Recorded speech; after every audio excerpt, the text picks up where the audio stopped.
আসসালামু ভিউয়ার, সবাইকে স্বাগত আমার খামারে। আজকে গোসলের দিন ছিল। ছোট দিয়ে বড় দিয়ে সবাই গোসল করছে। এই যে এগুলা দেখেন, টাইগার, রকেট, বকুল, শাপলা সবাই গোসল করছে একসাথে। এই গুতায় না, সবাই গোসল করছে আজকে একসাথে। সাথে বড়গুলাও গোসল করছে। আমার টাইগার, আমাদের কৃত্রিম বৃষ্টি হচ্ছে, অটো পানি করতেছে বৃষ্টির মতো। সবাই আজকে গোসল করছে,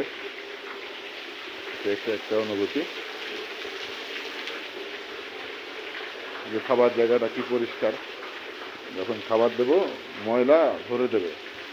এই যে আমার মাস্তান। আসসালামু আলাইকুম ভিউয়ার্স, সবাই দোয়া করবেন।